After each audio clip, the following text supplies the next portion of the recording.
mga ka-chillax! Welcome to my YouTube channel. So kung bago pa sa aking YouTube channel, don't forget to like, comment, and subscribe. So ang ating topic for today, balik muna tayo dito kay Sidedock, ating Montero 2016. Yung mga naging journey ko dito. So isa sa mga gusto ko i-feature ngayon ay yung mga upgrades ko. So isa sa mga pinakamagandang upgrades ko ay itong Android head unit. Kung nakasubaybay kayo sa akin channel, so marami na rin tayo naging head unit ni Altis, ni Hi-Ace at ni Camry. So sa ngayon, kung i-compare ako sila, ito ang pinakamagandang head unit na napili ko. So actually, kaya ako ito nagustuhan ay yung feature niya na meron ng 360 degrees camera. So kasi alam niyo naman yung default ng Montero ay napakasimple lang. So mas gusto ko na may maranasan ko magkaroon ng 360. So dahil plus Android head unit pa siya, so mas maganda yon. So tara, alamin natin ang mga basic features nito. Kaya wag na tayo patumpik-tumpik pa. Let's go. So sa dinami-dami kong napanood na nagbebenta ng Android head unit, no. Itong ZT accessories yung medyo doon ako na nabudol.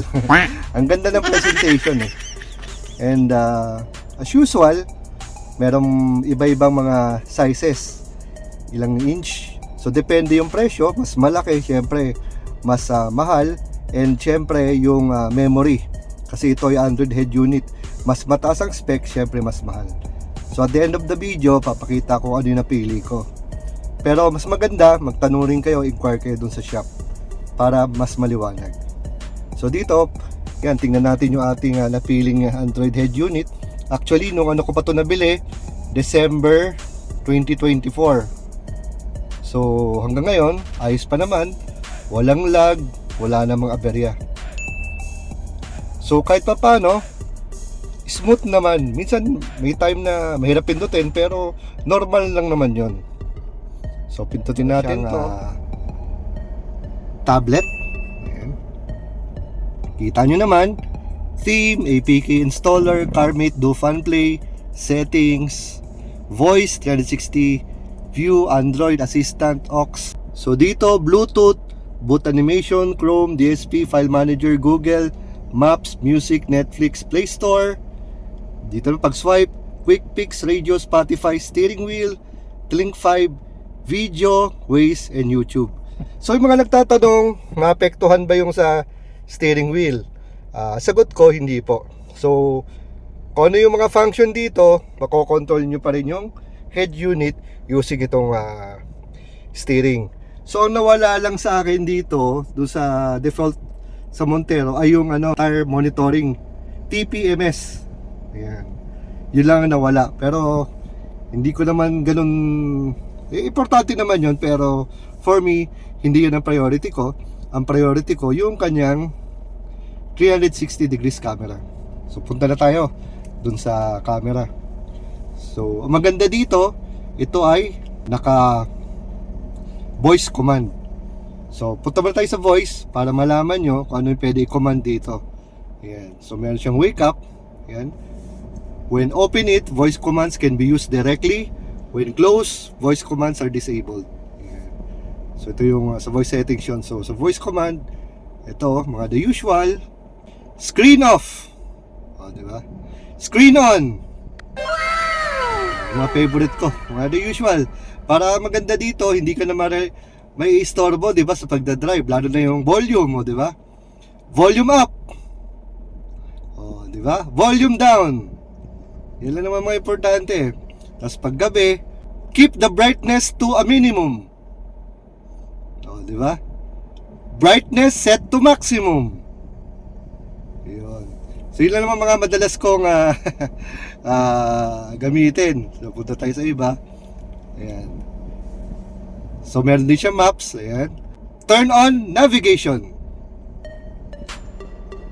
So yun. So pupunta siya sa Waze. O, diba? So dito kailangan nyo na mag-type. So kung meron kayong mga usual route, pwede nyo naman i-record, diba? Para isang pindutan na lang. At hindi kayo masyado may istorbo dahil may voice command. So yun. So parang na siya, diba? Yung usual lang. So ang galing, galing. Tuwan-tuwa ako talaga dito. Ayan. Tapos sa mga favorite ko, open YouTube. Open YouTube. Tapos, tandaan nyo, meron din tong ito, pasukan ng YouTube, pasukan ng USB at SIM card. So yung SIM card, parang sa cellphone, para yun ang kakargahan mo, no? Gusto nyong magkaroon ng load. Ayan. So payo ko, gamitin nyo yung GOMO para only. So wala siyang hanggang maubos na lang yung load. And kaya ako nakakapanood ng mga YouTube, or pwede ka mag-Google at pwede mo gamitin ng Google Maps dahil may kargang load yung SIM card. Then sa recording, ito naman kailangan meron kayong USB. So yung USB, mare-record niya yung sa camera. So tara, tingnan natin yung camera ha. So dito tayo sa ating 360 degrees camera. As you can see, di ba, napakalinaw niya. Ayun sa side, no? Kitang-kita yung sasakyan. Ayun, no? Kitang-kita yung nasa kanan at sa kaliwa. Linaw niyan. Ano oras na ba? Kahit pa paano, maghahapon na, 5:43. Pero napakaliwanag niya. Ito yung zoom sa may rear. So kita mo pa rin, may bird's eye view ka dito. Ito naman yung rear. Tapos ito yung animated still. May guide ka pa rin. Ito yung sa side. Ito yung sa harapan. Full view ng front. Ayan, kitang-kita nyo, di ba? Linaw. So ito may shop din siya, and yung camera, ito settings to. Hindi ko ginagalaw baka kasi magkaroon ng diferensya. Saka ito nga pala yung yung brand Optimus. So time check tayo, 9:45. So nakita niyo yan, yan yung camera, 360 camera, di ba? Kung titingnan nyo, napakadilim na niyan mga kachillax. Pero dito sa ating Android head unit, kitang-kita nyo, napakaliwanag. So tingnan natin. Ayan. Kita nyo yan, yan yung rear. So dilim. Pero dito, ayun, liwanag. So kitang-kita nyo yung sa likod. Ayun, sa likod. Di ba? Kahit paano, para makita niyo yung aatrasan. So papakita ko diyan yung yung mga listahan nila. So ang kinuha ko kasi so makikita natin diyan, pakita ko diyan sa message sa akin. Pero maganda mga kachillax, message nyo na rin kasi last year pa na presyo yon.